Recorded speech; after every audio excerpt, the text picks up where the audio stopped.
ಎಲ್ಲರಿಗೂ ನಮಸ್ಕಾರ. ಎಸ್.ಎಲ್. ಭೈರಪ್ಪ ಅವರ ಸಾರ್ಥ ಕಾದಂಬರಿಯನ್ನು ಮುಂದುವರಿಸೋಣ. ಗಯೆಯಿಂದ ನಾಗಭಟ್ಟ ನಳಂದಾಗೆ ಹಿಂತಿರುಗ್ತಾನೆ. ಅಲ್ಲಿ ಒಂದು ಆಘಾತಕಾರ ವಿಚಾರ ತಿಳಿಯುತ್ತೆ.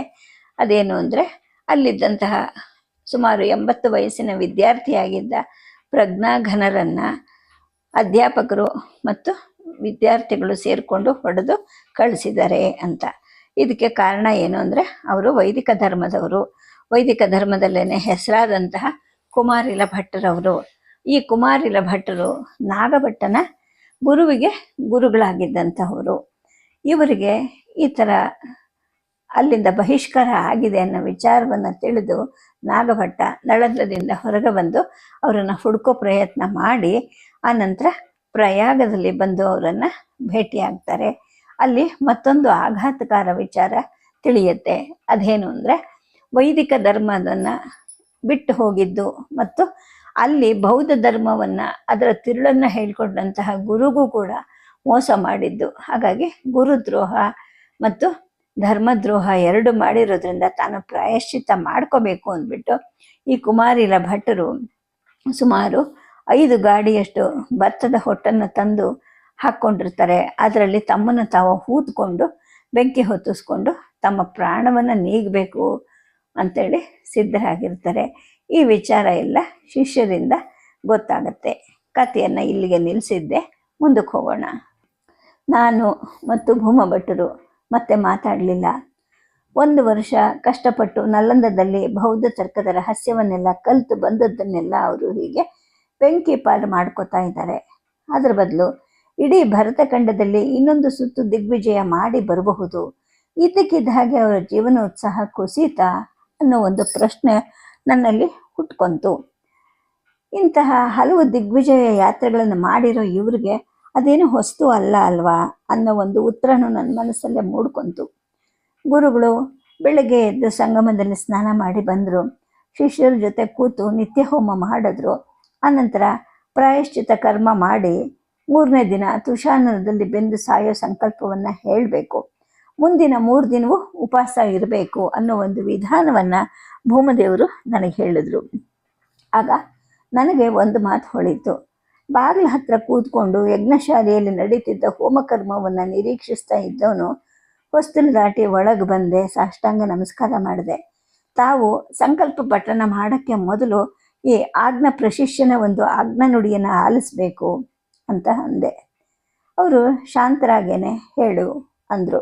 ಆಗ್ತಾನೆ ಹಾಕಿದ ತುಪ್ಪವನ್ನು ಕುಡಿದ ಅಗ್ನಿಯ ಉರಿ ಹಳದಿ ಬಣ್ಣಕ್ಕೆ ಎದ್ದು ಕುಣಿತಾ ಇತ್ತು. ನಾನು ಹೇಳಿದೆ, ನಿಮ್ಮದು ಕರ್ಮ ಮಾರ್ಗ.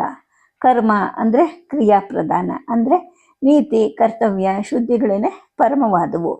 ಆ ನೀತಿಯ ಬಿಗಿ ಸರಣಿಗೆ ನೀವು ಬಂಧಿತರಾಗಿದ್ದೀರಾ. ಕಾರ್ಯಕಾರಣ ಸರಣಿಯಿಂದ ಜಡ ಪ್ರಕೃತಿಗೆ ಬಿಡುಗಡೆ ಅನ್ನೋದೇ ಇಲ್ಲ. ನಿಮ್ಮ ನೀತಿ ಸರಣಿ ಕೂಡ ಅಂತಹ ಒಂದು ಬಂಧನವೇ ಅಲ್ವಾ? ಕಾರ್ಯಕಾರಣ ಮಸುಗೋ ಕಾರ್ಯವನ್ನು ನಿಮ್ಮ ನೀತಿ ಕಲ್ಪನೆ ಮಸುಗ್ತಾ ಇದೆ. ಅದರಿಂದ ಬಿಡಿಸ್ಕೊಳ್ಳೋಕ್ಕೆ ಸಾಧ್ಯವಿಲ್ವಾ ಅಂದೆ. ಅವ್ರು ಹೇಳಿದ್ರು, ಕರ್ಮದಿಂದ ಜರುಗಿದ ಪ್ರಮಾದವನ್ನು ಕರ್ಮದಿಂದಲೇ ಸರಿಪಡಿಸ್ಕೋಬೇಕು. ಕಾರ್ಯಕಾರಣ ಬದ್ಧತೆಯನ್ನು ಮೀರೋದು ದೇವತೆಗಳಿಗೂ ಸಾಧ್ಯ ಇಲ್ಲ. ಈಶ್ವರನು ಅದರ ಮಧ್ಯೆ ಪ್ರವೇಶಿಸಲಾರ. ನನ್ನನ್ನು ಸಂಕಲ್ಪದಿಂದ ವಿಮುಖನನ್ನಾಗಿಸುವಂತಹ ವ್ಯರ್ಥ ಪ್ರಯತ್ನವನ್ನು ನೀನು ಮಾಡಬೇಡ. ನನ್ನ ಪ್ರಶಿಷ್ಯ ಅಂತ ಬೇರೆ ಹೇಳ್ಕೊಂಡಿದ್ಯಾ ಅಂತ ಉತ್ತರಿಸಿದ ಅವರು ಮುಂದಿನ ಪ್ರಶ್ನೆಗೆ ಅವಕಾಶವೇ ಇಲ್ಲ ಅನ್ನೋ ಹಾಗೆ ಸಂಕಲ್ಪ ಪಠಣವನ್ನು ಮಾಡೇ ಬಿಟ್ಟರು. ಇನ್ನು ನಾಡದ್ದು ಸುಟ್ಕೊಂಡು ಸಾಯೋ ತನಕ ಅವರು ಉಪವಾಸದಲ್ಲಿ ಇರ್ತಾರೆ. ಮಧ್ಯಾಹ್ನದ ಹೊತ್ತಿಗೆ ಅವರನ್ನು ಹುಡುಕೊಂಡು 3 ಜನ ಸನ್ಯಾಸಿಗಳು ಬಂದರು.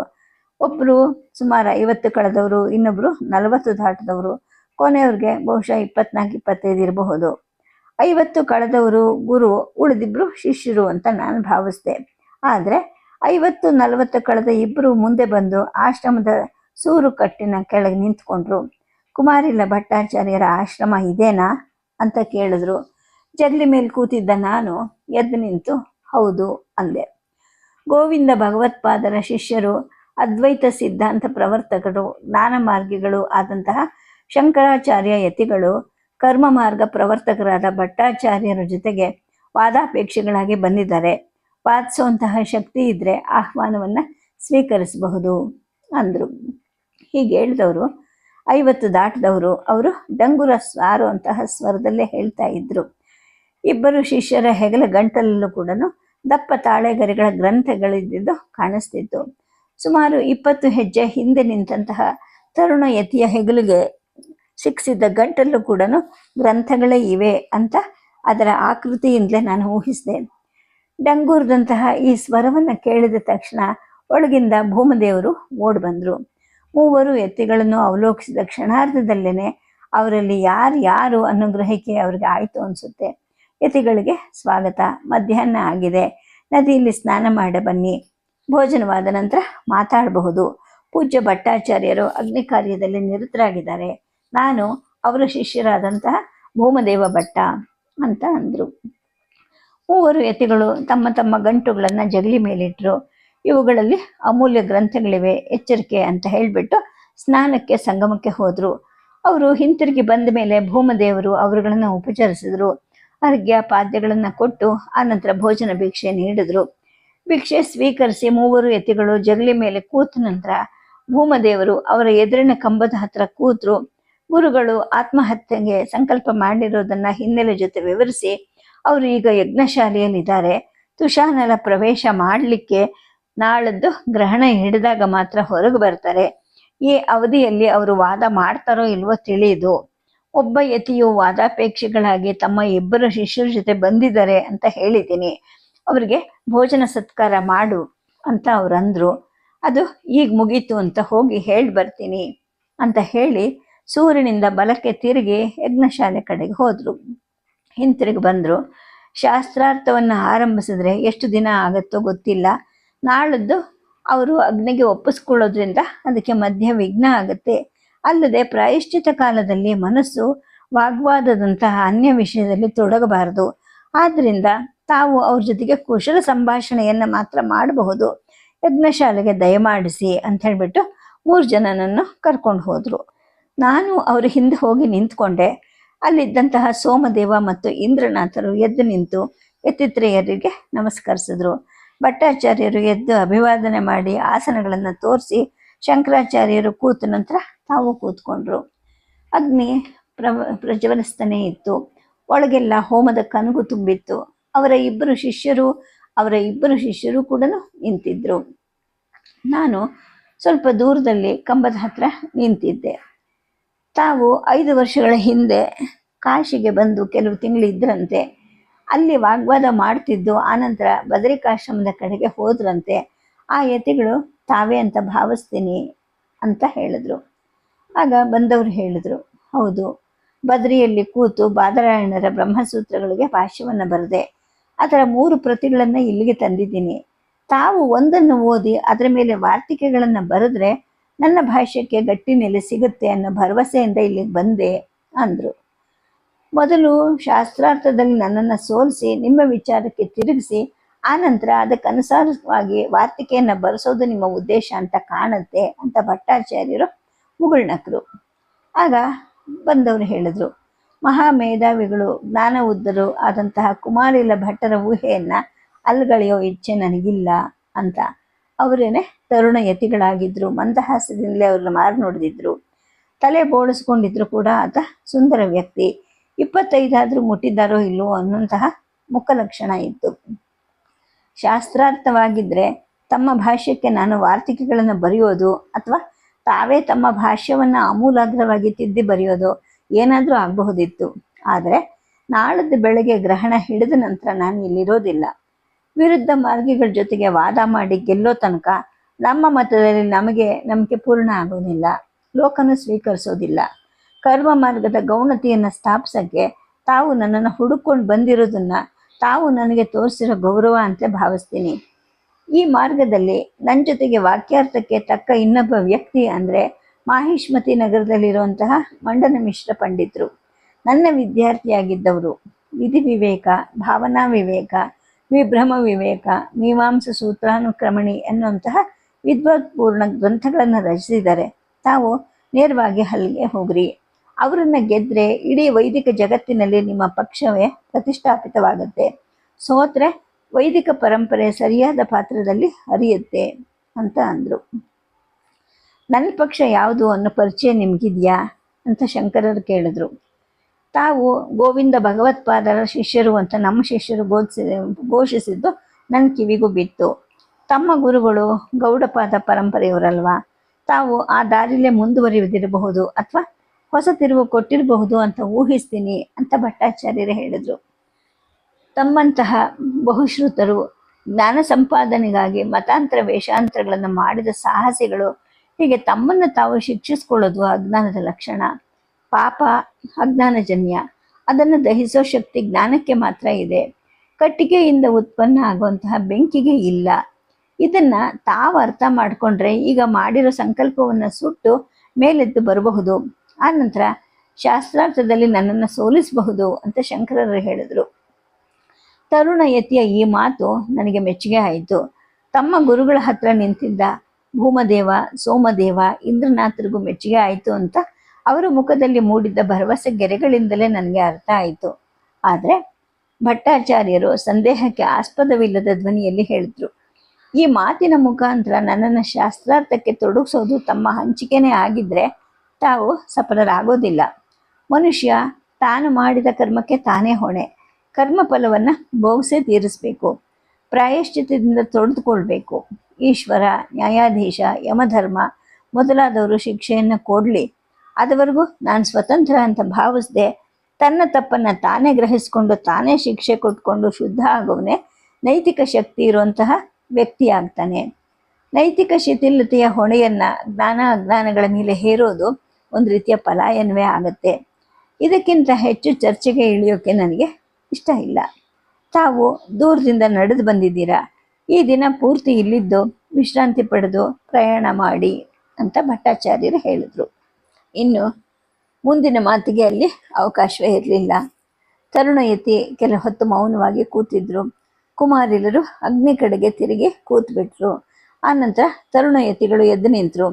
ವೃದ್ಧ ಕುಮಾರಿಲರು ಎದ್ದು ನಿಂತು ಅವರಿಗೆ ಅಭಿವಾದನೆ ಮಾಡಿದ್ರು. ಯತಿಗಳು ಯಜ್ಞಶಾಲೆಯಿಂದ ಹೊರ ನಡೆದರು. ನಾನು ಅವರ ಹಿಂದೆ ಹೋದೆ. ನನಗೆ ಈ ತರುಣ ಸನ್ಯಾಸಿನಿಯ ಮೇಲೆ ಆಕರ್ಷಣೆ ಹುಟ್ಟಿತ್ತು. ಎಲ್ಲ ಶಿಥಿಲತೆಯನ್ನು ಜ್ಞಾನದಿಂದ ತೊಡ್ಕೊಳ್ಬಹುದು ಅನ್ನೋ ಅವ್ರ ಮಾತು ನನ್ನ ಹೃದಯಕ್ಕೆ ತಂಪನ್ನು ಕೊಡ್ತಾ ಇತ್ತು. ನನ್ನ ಹಿಂದೆನೇ ಭೂಮದೇವರು ಬಂದರು. ಆಶ್ರಮದಲ್ಲಿ ರಾತ್ರಿ ತಂಗಿ ತಮ್ಮ ಮಾತಿನಿಂದಲಾದರೂ ಗುರುಗಳು ವಿಸಂಕಲ್ಪ ಮಾಡಲಿ ಅಂತ ನಾವು ಒಳಗೆ ಪ್ರಾರ್ಥಿಸ್ತಿದ್ವಿ. ಆದರೆ ಅವರ ಜಾಯಮಾನವೇ ಬೇರೆ. ಮಾಡಿದ ಸಂಕಲ್ಪವನ್ನು ಅವ್ರು ಯಾವತ್ತೂ ಬದಲಾಯಿಸೋದೇ ಇಲ್ಲ, ಶಿಥಿಲ ಆಗೋಕ್ಕೂ ಬಿಡೋದಿಲ್ಲ ಅಂತ ಅಂದರು. ಯತಿಗಳು ಏನು ಮಾತಾಡದೆ ಜಗಲಿ ಮೇಲೆ ಸ್ವಲ್ಪ ಹೊತ್ತು ಕೂತರು. ತಾವು ಮಾಹಿಷ್ಮತಿಗೆ ಹೋಗಿ ಮಂಡನ ಮಿಶ್ರರು ನಿಜವಾಗ್ಲೂ ದೊಡ್ಡ ಮೇಧಾವಿಗಳು ಅಂತ ಭೂಮದೇವರು ಅವರಿಗೆ ಹೇಳಿದ್ರು. ಅವರ ಹೆಸರನ್ನು ನಾನು ಕೇಳಿದ್ದೀನಿ ಅಂತ ಯತಿಗಳು ಪ್ರತ್ಯುತ್ತರ ಕೊಟ್ಟರು. ಅವರು ಆ ದಿನ ಅಲ್ಲಿ ಉಳಿಲಿಲ್ಲ. ಸ್ವಲ್ಪ ಹೊತ್ತಿನ ನಂತರ ಎದ್ರು. ತಮ್ಮ ಗಂಟುಗಳನ್ನು ದಂಡಕ್ಕೆ ಸಿಕ್ಕಿಸ್ಕೊಂಡು ಎಡಹೆಗಲಿಗೆ ಕೊಟ್ಟು ನಡೆಯೋಕ್ಕೆ ಪ್ರಾರಂಭ ಮಾಡಿದ್ರು. ಇನ್ನು ರಾತ್ರಿ 3 ಜನ ಶಿಷ್ಯರು ಗುರು ಜೊತೆಗೆ ಯಜ್ಞಶಾಲೆಯಲ್ಲೇ ಇದ್ದರು. 4ವರಲ್ಲಿ ಯಾರಾದರೂ ಮಲಗಿದ್ರೋ ನಿದ್ದೆ ಮಾಡಿದ್ರೋ ನನಗೊಂದು ಗೊತ್ತಾಗಲಿಲ್ಲ. ಸ್ವಲ್ಪನೂ ಶಬ್ದ ಕೇಳಿಸ್ತಿರ್ಲಿಲ್ಲ. ನಾನು ಮುಖ್ಯ ಕಟ್ಟಡದ ಜಗಲಿ ಮೇಲೆ ಮಂದಲಿಗೆ ಹಾಸ್ಕೊಂಡು ತಲೆ ಅಡಿಗೆ ಒಂದು ಮಣೆ ಇಟ್ಕೊಂಡು ಮಲಗಿದ್ದೆ. ತೀರಾ ಹಿಂಬದಿಯ ಅಡುಗೆ ಮನೆಯ ಒಂದು ಮೂಲೆಯಲ್ಲಿ ಅಡುಗೆಯವನು ಮಲಗಿರ್ತಾನೆ. 2 ಆಳುಗಳು ಗೋಶಾಲೆ ಹತ್ತಿರ ಇರೋ ತಮ್ಮದೇ ಚಿಕ್ಕ ಮನೆಯಲ್ಲಿ ಇರ್ತಾರೆ ಅನ್ನೋದು ನನಗೆ ಇಷ್ಟರಲ್ಲೇ ಅರ್ಥವಾಗಿತ್ತು. ಇಡೀ ವಾತಾವರಣದಲ್ಲಿ ನಾನೊಬ್ಬನೇ ಇರೋ ಭಾವ ತುಂಬಿಕೊಂಡಿತ್ತು. ನಾನಿಲ್ಲಿ ಯಾಕಿದ್ದೀನಿ ಅನ್ನೋ ಪ್ರಶ್ನೆ ಹುಟ್ಕೊಂತು. ನಲ್ಲಂದದಿಂದ ಹೊರಗಡೆ ಹೋಗೋಕ್ಕೆ ಕುಮಾರರನ್ನು ಹುಡುಕೋದಕ್ಕೆ ನೆಪವಾಗಿ ಬಂತು. ಅವರು ಬದುಕಿ ಮುಂದೆ ಏನಾದರೂ ಕಾರ್ಯಯೋಜನೆ ಹಾಕ್ಕೊಂಡಿದ್ರೆ ಅದರಲ್ಲಿ ನನಗೂ ಒಂದು ಪಾತ್ರ ಕೊಡಿ ಅಂತ ಕೇಳಬಹುದಿತ್ತು. ಆದರೆ ಅವರೇನೆ ಅತ್ಯಂತ ಕ್ರೂರವಾದ ರೀತಿಯಲ್ಲಿ ಆತ್ಮಹತ್ಯೆ ಮಾಡ್ಕೊಳ್ಳೋಕ್ಕೆ ನಿಶ್ಚಯ ಮಾಡಿರೋದ್ರಿಂದ ಅವರಿಂದ ಕೇಳೋದೇನನ್ನ. ಈ ಬೆಳಗ್ಗೆನೇ ನಾನು ಇಲ್ಲಿಂದ ಹೊರಟಬೇಕಾಗಿತ್ತು. ಆದರೆ ಎಲ್ಲಿಗೆ ಹೋಗಬೇಕು, ಯಾಕೆ ಹೋಗಬೇಕು, ಏನು ತಿಳಿದೇ ಇಲ್ಲಿದ್ದೀನಿ. ಅವರ ಸಾವು ಹೇಗಿರುತ್ತೆ ಅನ್ನೋ ಸ್ಪಷ್ಟ ಕಲ್ಪನೆ ನನಗಿದೆ. ಇನ್ನು ಭೌತಿಕವಾಗಿ ಅದು ನಡೆಯೋದನ್ನು ನೋಡೋ ಅಗತ್ಯನೂ ಇಲ್ಲ. ಆದರೂ ಇಲ್ಲಿ ಯಾಕೆ ಮಲಗಿದ್ದೀನಿ, ಅದು ಯಾವ ಅಗೋಚರ ಆಕರ್ಷಣೆಯನ್ನು ಬೀಸಿದೆ ಅಂತ ಯೋಚಿಸ್ತಾ ಮಲ್ಕೊಂಡಿದ್ದೆ. ಎಷ್ಟು ಹೊತ್ತಾದರೂ ನನಗೆ ನಿದ್ದೆ ಬರಲಿಲ್ಲ. ಇಂತಹ ಸನ್ನಿವೇಶದಲ್ಲಿ ನಿದ್ದೆ ಬರೋದು ಅಸಹಜ ಅನ್ನೋ ಕಾರಣನೂ ಮನಸ್ಸಿಗೆ ಬಂತು. ಆತ್ಮಹತ್ಯೆ ಮಾಡಿಕೊಳ್ಳೋ ಅಂಥ ಯಾವ ತಪ್ಪನ್ನು ಇವ್ರು ಮಾಡಿದ್ದಾರೆ ಅನ್ನೋದು ನನಗೆ ಪೂರ್ತಿ ಗ್ರಹಿಕೆ ಆಗಲಿಲ್ಲ. ನಾನು ಅವರ ಪರಂಪರೆಯ ಕರ್ಮಕಾಂಡವನ್ನೇ ಕಲ್ತಿದ್ದವನು. ಕರ್ಮದ ನಿಷ್ಠುರ ನಿಯಮಗಳನ್ನು ಅವರು ಶಿಷ್ಯರೇ ಆಗಿದ್ದಂತಹ ಮಂಡನ ಮಿಶ್ರರಲ್ಲಿ ನೋಡಿದ್ದೆ. ಆದರೂ ಕೂಡ ಆ ನಿಯಮ ನಿಷ್ಠುರತೆಯೇ ನನ್ನ ಜೀವನದ ಗುಣ ಆಗಲಿಲ್ಲ.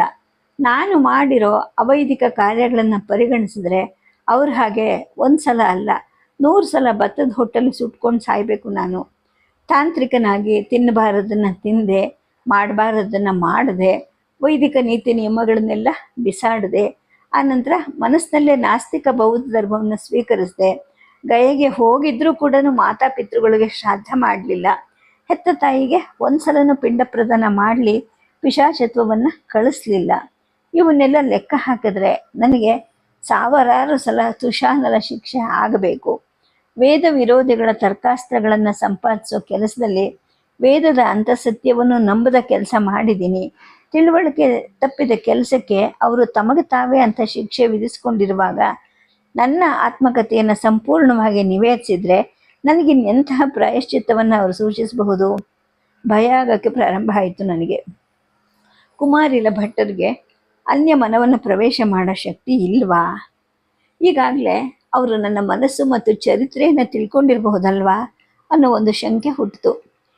ಈ ಕ್ಷಣದಲ್ಲಿ ಅವರು ನನಗೆ ಹೇಳಿ ಕಳಿಸಿ, ನೀನು ಇಂತಿಂತಹ ಭ್ರಷ್ಟಕರ್ಮ ಮಾಡಿದ್ಯಾ, ಹಾಗಾಗಿ ಇಂತಿಂಥ ಪ್ರಾಯಶ್ಚಿತ್ತ ಹೊಂದಬೇಕು ಅಂತ ಹೇಳಿಬಿಟ್ರೆ ಏನು ಮಾಡೋದು ಅನ್ನೋ ಒಂದು ಆತಂಕ ಕಾಣಿಸ್ಕೊಳ್ತು. ಈಗಲೇ ಎದ್ದು ಇಲ್ಲಿಂದ ನಿಶ್ಶಬ್ದವಾಗಿ ನಡೆದು ಎಲ್ಲಿಗಾದರೂ ಹೋಗ್ಬಿಡಬೇಕು ಅನ್ನಿಸ್ತು. ಎದ್ದು ಕೂತ್ಕೊಂಡೆ. ಯಜ್ಞಶಾಲೆ ಕಡೆ ನೋಡಿದೆ. ಅದರ ಬಾಗಿಲು ಮುಚ್ಚಿತ್ತು. ಕಿಂಡಿಯಲ್ಲಿ ಬೆಳಕಿನ ಕಿರಣ ಇತ್ತು. ಸೂಕ್ಷ್ಮವಾಗಿ ಉಸಿರೆಳ್ಕೊಂಡ್ರೆ ಹೋಮದ ಕನಗು ಕೂಡ ತಾಗ್ತಾ ಇತ್ತು. ಮೇಲೆದ್ದು ನಿಂತೆ. ಆದರೆ ಸ್ವಲ್ಪ ಹೊತ್ತಲ್ಲೇ ಅನ್ನಿಸ್ತು, ಓಡಿ ಹೋಗೋದಕ್ಕಿಂತ ಇಲ್ಲಿರೋದೇ ಕ್ಷೇಮ. ಓಡಿ ಹೋದವನನ್ನು ಹಿಡಿಯೋದು ಸುಲಭ ಅನಿಸಿ ಮತ್ತೆ ಅಲ್ಲೇ ಕೂತ್ಕೊಂಡೆ. ಬೆಳಗಾಯಿತು. ಬೆಳಗ್ಗೆ ಸಂಗಮಕ್ಕೆ ಹೋದೆ, ಸ್ನಾನಕ್ಕೆ ಇಳಿದೆ. 2 ಮಹಾನದಿಗಳು ಸೇರೋ ಜಾಗದಲ್ಲಿ ಗಯೆಯ ಹಾಗೆ ಕಾಲು ಮುಳುಗಿಸಿ ಹಾಯಾಗಿ ಕೂರುವಂತಹ ಬಂಡೆಗಳು ಇರಲಿಲ್ಲ. ನೀರಿನ ಪ್ರಮಾಣ ಕೂಡ ಆ ಕಡೆಯಿಂದ ಈ ಕಡೆಗೆ ಕತ್ತು ತಿರುಗಿಸಿ ನೋಡೋಷ್ಟಿತ್ತು. ಇದು ನದಿ ಪಾತ್ರ 2 ದಂಡೆಗಳು ಮಸಕಾಗಿ ಕಾಣುವಷ್ಟು ಅಗಲವಾಗಿತ್ತು. ಸ್ನಾನ ಮುಗಿಸಿ ವಟವೃಕ್ಷದ ಅಡಿಯಲ್ಲಿ ಪೂರ್ವಾಹ್ನದವರೆಗೂ ಕೂತಿದ್ದು ಹಿಂತಿರುಗಿದೆ. ಆಶ್ರಮಕ್ಕೆ ತುಸು ದೂರದಲ್ಲಿ ಬೇವಿನ ಮರದ ಅಡಿಯಲ್ಲಿ 2 ಕುದುರೆಗಳನ್ನು ಕಟ್ಟಿದ್ರು. ಅದರ ಆಚೆಗೆ ದಿಟ್ಟಿಸಿ ನೋಡಿದ್ರೆ ಮುಖ್ಯ ಮಾರ್ಗದಿಂದ ಆಶ್ರಮಕ್ಕೆ ಸೀಳು ದಾರಿ ಒಡೆಯುವ ಸ್ಥಳದಲ್ಲಿ ಸುಮಾರು 20 ಕುದುರೆಗಳ ಹಿಂಡಿತ್ತು. 2 ರಥಗಳು ಕಾಣಿಸಿದ್ವು. ಜಗಲಿ ಕಡೆಗೆ ತಿರುಗಿದಾಗ ಕಾಣಿಸ್ತು. ಒಂದು ಜಗಲಿ ಮೇಲೆ ಹಾಸಿದ್ದ ಮಂದಲಿಗೆ ಮೇಲೆ ಒಬ್ಬ ರಾಜಪುರುಷ ಕೂತಿದ್ದ. ಹಿಂದಕ್ಕೆ ಬಾಚಿದ್ದ ತುಂಬು ಕೂದಲು, ಕರ್ಣಾಭರಣ, ಕನಕಾಭರದ ಕಂಚುಕ, ಕೊರಳಹಾರ, ಅಂಚಿನ ದೋತ್ರ ಇವುಗಳಿಂದ ಈತ ಸಾಧಾರಣ ರಾಜಪುರುಷ ಅಲ್ಲ, ರಾಜಕುಲಕ್ಕೆ ಸೇರಿದ ಅಧಿಕಾರಿ ಅನ್ನಿಸ್ತು. ಅವರ ಪಕ್ಕದಲ್ಲಿ ಒಂದು ಲೋಹದ ತಂಬಿಗೆ ತುಂಬ ಗಟ್ಟಿ ತುಪ್ಪ ಇತ್ತು. ಯಾರಿರಬಹುದು ಇವರು ಅಂತ ಆಶ್ಚರ್ಯ ಆಯಿತು. ಹತ್ರ ಹೋಗಿ ನೋಡಿದ್ರೆ ಮತ್ತಷ್ಟು ಆಶ್ಚರ್ಯ. ಗುರುತು ಸಿಕ್ತು. ಅವರು ಮಥುರೆಯ ಜಯಸಿಂಹರಾಗಿದ್ದರು. ನನಗೆ ಥಟ್ಟನೆ ಅವರು ಗುರುತು ಸಿಕ್ತು. ನನ್ನ ಕಡೆಗೆ ದೃಷ್ಟಿ ಹಾಯಿಸಿದ ನಂತರ ಎಲ್ಲೋ ನೋಡಿದ್ದಂತಹ ಆದರೆ ಗುರುತಿಗಾಗಿ ತಡವರಿಸುವಂತಹ ಅರ್ಥ ಅವ್ರ ಕಣ್ಣಲ್ಲಿ ಕಾಣಿಸ್ತು. ನಾನು ಬರದೆ ಅಭಿವಾದನೆ ಮಾಡಿದೆ. ನನ್ನ ಗುರುತು ಹೇಳಲಿಲ್ಲ, ಮಾತು ಆಡಲಿಲ್ಲ. 1 ನಿಮಿಷದ ನಂತರ ಅವರೇ ಹೇಳಿದ್ರು, ಪರೀಕ್ಷೆ ಮಾಡಬೇಕು ಅಂತ ನೀವು ಮಾತಾಡ್ತಾ ಇಲ್ಲ ಅಲ್ವಾ ಕೃಷ್ಣನಂದ್ರೆ ಅಂದರು. ಆಢ್ಯರಿಗೆ ಸಾಧಾರಣರ ನೆನಪು ಉಳಿಯೋದು ಕಷ್ಟ ಅಲ್ವಾ ಅಂತ ನಾನು ಕೇಳಿದೆ. ಸಾವಿರಾರು ರಸಿಕ ಹೃದಯಗಳನ್ನು ಸೂರೆಗೊಳ್ಳೋದನ್ನು ಬಿಟ್ಟು ಆಧ್ಯಾತ್ಮವನ್ನು ಅರಸಿ ಹೋದವರು ಸಾಧಾರಣರು ಹೇಗಾಗ್ತಾರೆ ಅಂತಲೇ ಅವರು ನನ್ನ ಎದುರಿನ ಜಗಲಿಯನ್ನು ತೋರಿಸಿದ್ರು. ಕುಶಲ ಸಂಭಾಷಣೆಯ ನಗುಮುಖ ಮಾಡಿದ್ರು ಕೂಡ ಅವರ ಮುಖಭಾವದಲ್ಲಿ ಏನೋ ಒಂದು ಗಂಭೀರತೆ ಎದ್ದು ಕಾಣಿಸ್ತಿತ್ತು. ಈ ಆಶ್ರಮದಲ್ಲಿ ಇದ್ದೀರಾ ಅಂತ ಕೇಳಿದ್ರು. ಇಲ್ಲ, ಮೊನ್ನೆ ತಾನೇ ಇಲ್ಲಿಗೆ ಬಂದೆ. ಹಾಗೆಯೇ ನಾನು ಆಚಾರ್ಯರ ಶಿಷ್ಯರು ಕೂಡ ಅಲ್ಲ ಅಂತ ಇದ್ದೆ. ಅಷ್ಟರಲ್ಲಿ ಭೂಮದೇವರು ಯಜ್ಞಶಾಲೆಯಿಂದ ಅಲ್ಲಿಗೆ ಬಂದರು. ಜಯಸಿಂಹರಿಗೆ ಹೇಳಿದ್ರು, ನಿಮ್ಮ ಮಾತುಗಳನ್ನೆಲ್ಲ ಅವ್ರಿಗೆ ನಿವೇದಿಸಿದೆ. ನಾನು ಮೊದಲೇ ನಿಮ್ಗೆ ಹೇಳಿದ್ನಲ್ಲ, ಗುರುಗಳು ಸಂಕಲ್ಪವನ್ನು ಮುರಿಯೋದು ಸಾಧ್ಯನೇ ಇಲ್ಲ. ಆದರೆ ನಿಮ್ಮ ಕೈಲಿ ಮಾತಾಡ್ತಾರಂತೆ. ನೀವೇ ಯಜ್ಞಶಾಲೆಗೆ ಬನ್ನಿ. ನಿಮ್ಮ ಸ್ನಾನ ಆಗಿದೆಯಾ ಅಂತ ಕೇಳಿದ್ರು. ಆಗಿದೆ, ನಮಗೊಂದು ಉತ್ತರೀಯ ಬೇಕು ಅಂತ ಜಯಸಿಂಹರೇ ಹೇಳಿದ್ರು. ಭೂಮದೇವರು ಒಳಗಡೆ ಹೋಗಿ ಉತ್ತರೀಯವನ್ನು ತಂದು ಕೊಟ್ಟರು. ಜಯಸಿಂಹರು ತಮ್ಮ ಕಂಚುಕವನ್ನು ಬಿಚ್ಚಿ ಉತ್ತರೀಯವನ್ನು ಹೊತ್ಕೊಂಡು ಜಯಸಿಂಹರು ಬಾಗಿಲ ಹತ್ತಿರವೇ ಇದ್ದ ಕಡಾಯಿಯಲ್ಲಿಟ್ಟಿದ್ದ ನೀರನ್ನು ತಂಬಿಗೆಯಲ್ಲಿ ಮುಗಿದು ಕೈಕಾಲು ಮುಖವನ್ನು ತೊಳ್ಕೊಂಡ್ರು. ಆನಂತರ ತಮ್ಮ ಪಕ್ಕದಲ್ಲಿದ್ದ ತುಪ್ಪದ ತಂಬಿಗೆಯನ್ನ 2 ಕೈಗಳಿಂದಲೂ ಭಕ್ತಿಯಿಂದ ಹಿಡ್ಕೊಂಡು ಬರೀ ಕಾಲುಗಳಲ್ಲೇ ಯಜ್ಞಶಾಲೆ ಕಡೆಗೆ ನಡೆದ್ರು. ನಾನು ಅವ್ರ ಹಿಂದೆ ಹೋದೆ. ತುಪ್ಪದ ತಂಬಿಗೆಯನ್ನ ಹೋಮಕುಂಡದ ಮುಂದಿಟ್ಟು ಸಾಷ್ಟಾಂಗ ಹಾಕಿದ ನಂತರ ಅಗ್ನಿ ಮುಂದೆ ಪದ್ಮಾಸನದಲ್ಲಿ ಕೂತಿದ್ದ ಕುಮಾರಿಲ ಭಟ್ಟರಿಗೆ ನೆಲಮುಟ್ಟಿ ನಮಸ್ಕರಿಸಿ ಅವ್ರು ಕೂಡೋ ಹಾಗೆ ತೋರಿಸಿದ ಮಣೆ ಮೇಲೆ ಕೂತ್ಕೊಂಡ್ರು. ನಾನು ನಿಂತಿದ್ದೆ. 3 ಶಿಷ್ಯರು ನಿಂತಿದ್ರು. ಗುರುಗಳ ಮುಖದಲ್ಲಿ ಬಳಲಿಕೆ ಕಾಣಿಸ್ತಾ ಇತ್ತು, ಆದರೆ ಧ್ವನಿ ಶಕ್ತಿಗೊಂದಿರಲಿಲ್ಲ. ಶ್ರಮಣರು, ಜೈನರು ಯಜ್ಞಯಾಗಾದಿಗಳನ್ನು ಕುಹಕ ಮಾಡಿ ಅದು ತಪ್ಪು ಅನ್ನೋ ಒಂದು ಭಾವನೆಯನ್ನ ಕ್ಷತ್ರಿಯರಲ್ಲಿ ಬೆಳೆಸ್ಬಿಟ್ಟಿದ್ದಾರೆ. ಆ ಕುಹಕಕ್ಕೆ ಬಲಿ ಬಿದ್ದ ಕೆಲವು ಬ್ರಾಹ್ಮಣರಿಗೂ ಕೂಡ ಅರೆನಂಬಿಕೆ, ಅಂಜುಗುಳಿತನ ಬಂದ್ಬಿಟ್ಟಿವೆ. ಅಶೋಕ ಚಕ್ರವರ್ತಿಯಿಂದ ಹಿಡಿದು ಇದುವರೆಗೂ ಹಲವು ಕಡೆಗಳಲ್ಲಿ ಬೌದ್ಧ ರಾಜರು ಆಳಿ ಈ ಭರತಖಂಡನೇ ನಿರ್ವೀರ್ಯ ಆಗ್ಬಿಟ್ಟಿದೆ. ಕ್ಷತ್ರಿಯ ಧರ್ಮನೇ ತೇಜೋಹೀನವಾಗಿದೆ. ಈ ಸಂದರ್ಭದಲ್ಲಿ ನಮ್ಮ ಗುರ್ಜರ ಪ್ರತಿಹಾರ ಚಕ್ರವರ್ತಿಗಳು ಅಶ್ವಮೇಧ ಯಾಗ ಮಾಡೋ ಮನಸ್ಸು ಮಾಡಿರೋದು ಉಚಿತನೇ ಆಗಿದೆ. ಈ ಆಲೋಚನೆಯು ದೃಢ ಸಫಲವಾಗಲಿ. ಇದರಿಂದ ಕ್ಷತ್ರಿಯರ ವೀರ್ಯವು ವರ್ಧಿಸಲಿ. ನಾನಂತೂ ಬರೋ ಮಾತೇ ಇಲ್ಲ. ನಾಳೆ ತುಷಾನಲ್ವನ್ನ ಪ್ರವೇಶ ಮಾಡಿ ದೇಹಾಂತ್ಯ ಮಾಡ್ಕೋತಾ ಇದ್ದೀನಿ. ನೀವು ಬೇರೊಬ್ಬ ಸಮರ್ಥ ಬ್ರಹ್ಮನನ್ನು ಹುಡುಕಿ ಅಂತ ಹೇಳಿದ್ರು. ಆಗ ಜಯಸಿಂಹರು ಹೇಳಿದ್ರು, ತಮ್ಮಂತಹ ಮೇರುಪ್ರಾಯರು ಆತ್ಮಹತ್ಯೆ ಮಾಡಿಕೊಳ್ಳೋದು ಇಡೀ ವೈದಿಕ ಪ್ರಪಂಚಕ್ಕೆ ದುಃಖಕರ ಆಗತ್ತೆ. ಈ ಸಂಕಲ್ಪದಿಂದ ತಾವು ಹಿಂದೆ ಬರಬೇಕು. ಈ ಕಾಲದಲ್ಲಿ ಅಶ್ವಮೇಧ ಯಾಗ ಮಾಡೋದು ಸಾಧುನ ಅಂತ ಶಂಕಿಸೋ ಪಂಡಿತರುಗಳು ಇದ್ದಾರೆ. ಇದು ಹಿಂಸೆ, ಧರ್ಮ ವಿರೋಧಿ ಅಂತ ಯಾಗದ ಆರಂಭದಲ್ಲಿ ಅಥವಾ ಯಾಗದ ಮಧ್ಯದಲ್ಲಿ ಬಂದು ಆಹ್ವಾನ ಕೊಡುವಂತಹ ಬೌದ್ಧ ತಾರ್ಕಿಕರು ಕೂಡ ಇದ್ದಾರೆ. ಅಂಜುಗುಳಿ ಕ್ಷತ್ರಿಯರೂ ಇದ್ದಾರೆ.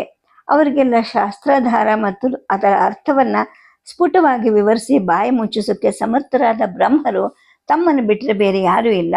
ಹಾಗಾಗಿ ತಾವು ಬ್ರಾಹ್ಮಣ ಸ್ಥಾನದಲ್ಲಿ ಇರ್ತೀರಾ ಅಂದ್ರೆ ಭರತಖಂಡದ ಸಮಸ್ತ ಕ್ಷತ್ರಿಯರು ಸಹಕರಿಸ್ತಾರೆ. ವೈದಿಕ ಮತದ ಜೀರ್ಣೋದ್ಧಾರಕ್ಕೆ ಇದು ಅತ್ಯಗತ್ಯವಾಗಿ ಆಗ್ಬೇಕಾದ ಕೆಲಸ ಅಂತ ಹೇಳಿದ್ರು. ಆಗ ಭಟ್ಟರು ಹೇಳಿದ್ರು, ನೀವು ಹೇಳೋದೆಲ್ಲವೂ ಸರಿ. ನನ್ನ ಸಂಕಲ್ಪದಿಂದ ಹಿಂದೆ ಸರಿಯೋದು ಸಾಧ್ಯನೇ ಇಲ್ಲ. ಬೌದ್ಧರಿರಲಿ, ಜೈನ್ಯರಿರಲಿ ಅಥವಾ ಭ್ರಷ್ಟ ಬ್ರಾಹ್ಮಣರೇ ಇರಲಿ, ಯಾರು ಆಕ್ಷೇಪ ಎತ್ತಿದ್ರು ಕೂಡ ನನ್ನಷ್ಟೇ ಸಾಮರ್ಥ್ಯದಿಂದ ಉತ್ತರ ಕೊಡುವಂತಹ ಶಕ್ತಿ ಇರುವಂತಹ ಒಬ್ಬ ಪ್ರಗಲ್ಭರಿದ್ದಾರೆ. ಗ್ರಂಥ ರಚನೆಯನ್ನು ಮಾಡಿ ಅವರ ಹೆಸರು ವೈದಿಕ ಪ್ರಪಂಚದಲ್ಲೆಲ್ಲ ಪ್ರಖ್ಯಾತವೂ ಆಗಿದೆ. ಬೌದ್ಧ ಪಂಡಿತರು ಕೂಡ ಅವರನ್ನು ಕಂಡ್ರೆ ಅಂಜ್ತಾರೆ. ಸಕಲ ಕರ್ಮಕಾಂಡವನ್ನು ಮಂತ್ರತಂತ್ರ ಸಮೇತ ಬಾಯಲ್ಲಿ ಹೇಳಿ ವ್ಯಾಖ್ಯಾನ ಮಾಡುವಂತಹ ಸಮರ್ಥರವರು. ನನ್ನ ಹಾಗೆ ದೇಶಾಟನೆ ಮಾಡದೆ ಒಂದೇ ಕಡೆ ನೆಲೆಸಿರೋದ್ರಿಂದ ಅವರ ಹೆಸರು ನನ್ನದಷ್ಟು ಹರಡಿಲ್ಲದೆ ಇರಬಹುದು. ಮಾಹಿಷ್ಮತಿ ನಗರದ ಮಂಡನ ಮಿಶ್ರರ ಖ್ಯಾತನಾಮವನ್ನು ನೀವು ಕೇಳಿರಬಹುದಲ್ವೇ ಅಂತ ಹೇಳಿದ್ರು. ಕೇಳಿ ಬಲ್ಲವು. ಆದರೆ ಅವ್ರಿಗೆ ಆಶ್ರಯ ಕೊಟ್ಟಿರೋ ಮಾಹಿಷ್ಮತಿ ರಾಜ ಈ ಕಡೆ ಗುರ್ಜರ ಪ್ರತಿಹಾರರಲ್ಲೂ ಒಂದಾಗದೆ, ಆ ಕಡೆ ರಾಷ್ಟ್ರಕೂಟರಲ್ಲೂ ಸೇರದೆ ಸ್ವತಂತ್ರವಾಗಿ ಉಳಿಯೋ ಜಾಣತನ ಮಾಡಿಕೊಂಡಿದ್ದಾನೆ. ಅಶ್ವಮೇಧ ಮಾಡೋದು ಅಂದ್ರೆ ಚಕ್ರಾಧಿಪತ್ಯದ ಸ್ಥಾಪನೆ ಮಾಡೋದು, ರಾಜ್ಯ ವಿಸ್ತರಣೆ ಮಾಡೋದು ಅಥವಾ ಮೈತ್ರಿಯನ್ನು ವರ್ಧಿಸ್ಕೊಳ್ಳೋದು. ಗುರ್ಜರ ಪ್ರತಿಹಾರರ ಅಶ್ವಮೇಧಕ್ಕೆ ತನ್ನ ರಾಜ್ಯದ ಮಹಾ ಪಂಡಿತರು ಪೌರೋಹಿತ್ಯ ಒದಗಿಸಿದ್ರೆ ಆ ಕಡೆ ರಾಷ್ಟ್ರಕೂಟರ ನಿಷ್ಠುರ ಆಗ್ತಾರೆ ಅಂತ ಅವನು ಅಡ್ಡಿ ಮಾಡಬಹುದು. ರಾಜಾಶ್ರಯವನ್ನು ಕೂಡ ಹಿಂದೆ ತಗೋಬಹುದು. ಮಂಡನ ಮಿಶ್ರರು ನಮ್ಮ ಪ್ರಾರ್ಥನೆಯನ್ನು ಒಪ್ಕೊಳ್ಳೋದನ್ನು ಇರಬಹುದು ಅಂತ ಜಯಸಿಂಹರು ಅಂದ್ರು. ಆಗ ಭಟ್ಟರು ಹೇಳಿದ್ರು, ಬ್ರಾಹ್ಮಣನು ಲೌಕಿಕ ರಾಜನ ಆಧಿಪತ್ಯಕ್ಕೆ ಒಳಪಡಲೇಬಾರದು. ಬುಧನೇ ಅವನ ರಾಜ ಅನ್ನೋ ವೇದದ ಮಾತನ್ನ ಪ್ರತಿಯೊಬ್ಬ ವೈದಿಕನು ಪಾಲಿಸಲೇಬೇಕು. ರಾಜಾಶ್ರಯವನ್ನ ಒಪ್ಕೋಬಾರದು. ಗುರ್ಜರ ಪ್ರತಿಹಾರರ ವೈದಿಕ ನಿಷ್ಠೆಯನ್ನು ನಾನು ಮೆಚ್ತೀನಿ, ಆದರೆ ಅವರಿಂದ ಯಾವುದೇ ದತ್ತಿ ದಾನಗಳನ್ನ ನಾನು ಪಡೆದಿಲ್ಲ. ಇದು ನಿಮಗೆ ಗೊತ್ತಾನೆ ಅಂತ ಹೇಳಿದ್ರು. ಆಗ ಜಯಸಿಂಹರು, ಗೊತ್ತು, ತಮ್ಮನ್ನು ಕಂಡ್ರೆ ನಮ್ಮ ಚಕ್ರವರ್ತಿಗಳು ಶಿರ್ಷಾ ವಂದಿಸ್ತಾರೆ ಅಂತ ಹೇಳಿದ್ರು. ಆಗ ಭಟ್ಟರು ಹೇಳಿದ್ರು, ಯಾರು ಮಾಡಿದ್ರು ಅಶ್ವಮೇಧ ಮಾಡೋದು ಪುಣ್ಯದ ಕೆಲಸ. ತಕ್ಕ ಶಕ್ತಿ ಸೌಲಭ್ಯಗಳಿಲ್ಲದವನು ಮಾಡಕ್ಕೆ ಹೊರಟ್ರೆ ಮಾತ್ರ ನಗೆಪಾಟಲಿಗೆ ಈಡಾಗ್ತಾನೆ. ಸಮರ್ಥರಾದಂತಹ ಗುರ್ಜರ ಪ್ರತಿಹಾರರು ಮಾಡ ಹೊರಟಿರೋ ಈ ಮಹಾಕರ್ಮಕ್ಕೆ ನೀವು ಇತರ ಪಂಡಿತರ ಜೊತೆಗೆ ಬಂದು ನಡೆಸ್ಕೊಡ್ಬೇಕು ಅಂತ ನನ್ನ ಅಪೇಕ್ಷೆ ಅಂತ ಹೇಳಿ ಒಪ್ಕೋತಾರೆ ಅಂತ ಅಂದ್ರು. ಗುರುಗಳು ತುಷಾನಲ ಪ್ರವೇಶ ಮಾಡಿದ್ರು.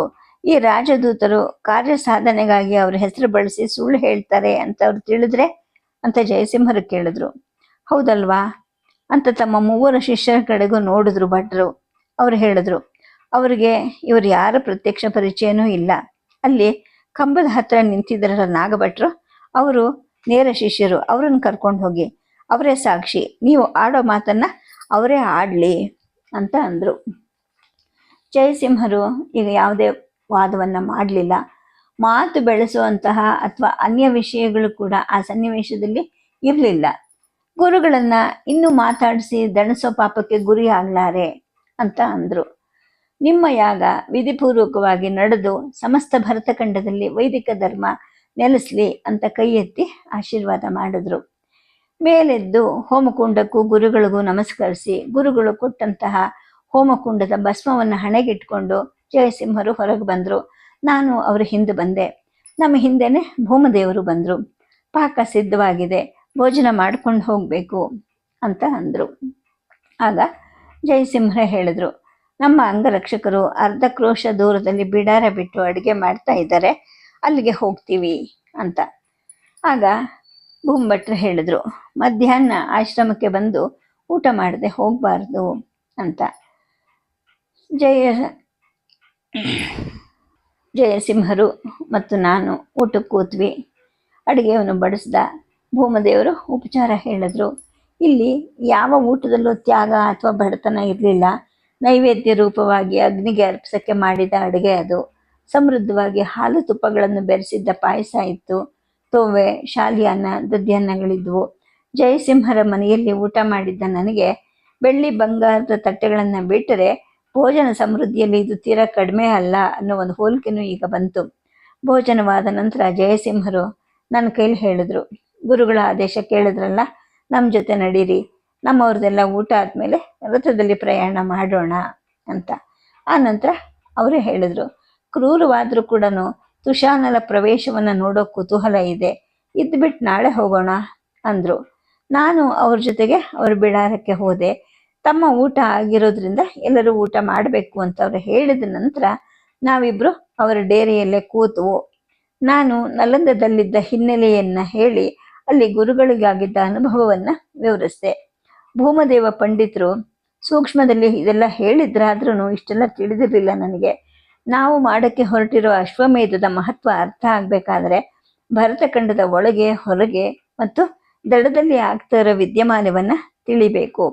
ಸಿಂಧೂ ದೇಶದ ದೇಬಲ್ ಅನ್ನುವಂತಹ ಒಂದು ರೇವು ಪಟ್ಟಣವನ್ನು ಅರಬ್ನಿಂದ ಬಂದ ಮಿಲೇಚ್ಛರು ವಶಪಡಿಸಿಕೊಂಡು 3 ದಿನ ಏಕಸಮವಾಗಿ ಮೂಲ ನಿವಾಸಿಗಳನ್ನು ಕತ್ತರಿಸಿ ಭಯ ಹುಟ್ಟಿಸಿ ತಮ್ಮ 4,000 ಜನರನ್ನ ಮೂಲ ನಿವಾಸಿಗಳ ಹೊಲ ಮನೆಗಳಲ್ಲಿ ನೆಲೆಗೊಳಿಸಿದ್ದಾರೆ.